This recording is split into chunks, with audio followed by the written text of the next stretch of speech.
மனம் நிறை நாட்டு மக்களே, ஒவ்வொரு மாதமும் மைகவ் மற்றும் நமோ செயலியில் உங்களுடைய ஏராளமான செய்திகளும் தகவல்களும் எனக்கு கிடைத்து வருகின்றன. பல செய்திகள் என் மனதை தொட்டு விடுகின்றன, சில பெருமிதம் கொள்ளச் செய்கின்றன. பல வேளைகளில் இந்த செய்திகள் நமது கலாச்சாரம் மற்றும் பாரம்பரியங்கள் குறித்து வித்தியாசமான தகவல்களை அளிக்கின்றன. இந்த முறை என் கவனத்தை கவர்ந்த செய்தியை நான் அவசியம் உங்களோடு பகிர்ந்து கொண்டே ஆக வேண்டும். வாராணசியின் அதர்வ் கபூர், மும்பையின் ஆரியஷ் லீகா, அத்ரே மான் ஆகியோர் சில நாட்கள் முன்பாக நான் மேற்கொண்ட மௌரிஷியஸ் பயணம் குறித்து தங்களுடைய உணர்வுகளை எழுதி அனுப்பியிருக்கின்றார்கள். இந்த பயணத்தின் போது நடைபெற்ற கீத் கவயி பாட்டு நிகழ்ச்சி அவர்களுக்கு மிகவும் பிடித்திருந்ததாக அவர்கள் எழுதியிருக்கின்றார்கள். கிழக்கு உத்தரப்பிரதேசம் மற்றும் பீகாரிலிருந்து வந்த பல கடிதங்களிலும் கூட இதே உணர்வுதான் வெளிப்படுகிறது. மொரிஷியஸில் கீத் கவயி பாடல்களின் அருமையான வெளிப்பாட்டினை நானுமே உணர்ந்தேன். மிகவும் சிறப்பாக இருந்தது. நண்பர்களே, நாம் வேர்களோடு இணையும் போது எத்தனை பெரிய புயல் வந்தாலும் நம்மை அசைத்து கூட பார்க்க முடியாது.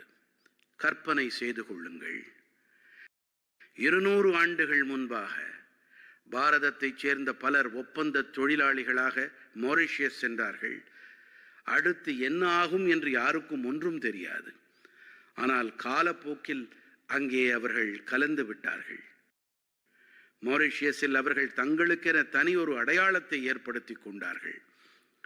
அவர்கள் தங்களுடைய பாரம்பரியத்தை பாதுகாப்பாக வைத்திருந்தார்கள், தங்களுடைய வேர்களோடு இணைந்திருந்தார்கள்.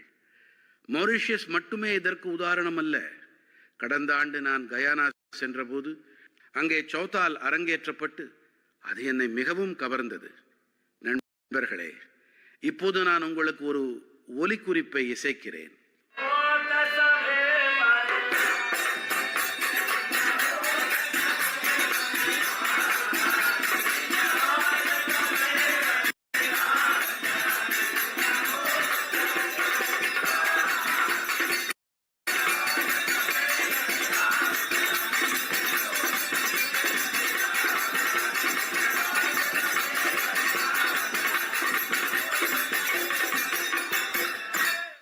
இது ஏதோ நமது தேசத்தின் ஒரு பகுதியைச் சேர்ந்தது என்றுதான் நீங்கள் நினைப்பீர்கள். ஆனால் இது ஃபிஜியோடு தொடர்புடையது என்று நான் சொன்னால் அது உங்களுக்கு பேராச்சரியத்தை ஏற்படுத்தலாம். இது ஃபிஜி நாட்டின் மிகவும் பிரபலமான ஃபகுவா சௌதால் ஆகும். இந்த பாடலும் இசையும் கேட்கும் அனைவரின் உள்ளங்களிலும் உற்சாகத்தை கொட்டி நிரப்பும். நான் உங்களுக்கு மேலும் ஒரு ஒலிக்குறிப்பை இசைத்து காட்டுகிறேன்.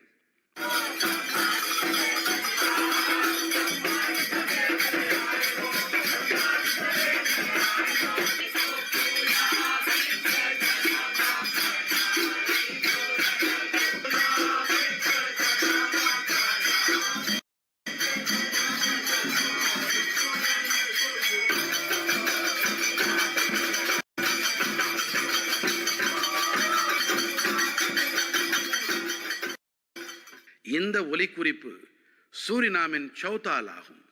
இந்த நிகழ்ச்சியை தொலைக்காட்சியில் பார்த்த நாட்டு மக்கள் சூரினாமின் குடியரசுத் தலைவர் மற்றும் என்னுடைய நண்பரான சான் சந்தோகி அவர்கள் இதை எப்படி அனுபவித்து பார்த்து கொண்டிருக்கிறார் என்பதையும் கவனிக்கலாம்.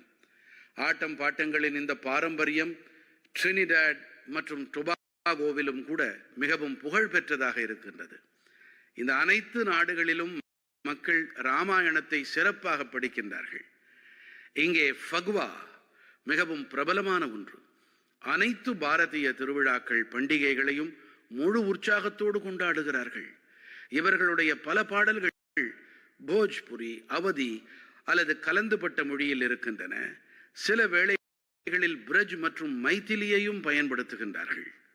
இந்த தேசங்களில் நமது பாரம்பரியங்களை பாதுகாப்பாக வைத்திருக்கும் அனைவரும் பாராட்டுதல்களுக்கு சொந்தக்காரர்கள். நண்பர்களே, பல்லாண்டுகளாக பாரத நாட்டு கலாச்சாரத்தை போற்றி பராமரித்து வரும் பல அமைப்புகள் உலகத்தில் இருக்கின்றன. இப்படிப்பட்ட ஒரு அமைப்பு தான் Singapore Indian fine art society. பாரத நாட்டு நடனம், இசை மற்றும் கலாச்சாரத்தை பேணி பாதுகாப்பதில் ஈடுபட்டிருக்கும் இந்த அமைப்பு தனது பெருமைமிகு 75 ஆண்டு கால பயணத்தை நிறைவு செய்திருக்கின்றது. இந்த சந்தர்ப்பத்தோடு தொடர்புடைய நிகழ்ச்சிகளில் சிங்கப்பூரின் குடியரசுத் தலைவரான திருவாளர் தர்மன் சண்முகரத்னம் கௌரவ விருந்தினராக கலந்து கொண்டார். இந்த அமைப்பின் முயற்சிகளை அவர் மிகவும் பாராட்டி உரையாற்றினார். நான் இந்த குழுவினருக்கு என்னுடைய ஏராளமான நல்வாழ்த்துக்களை தெரிவித்துக் கொள்கிறேன்.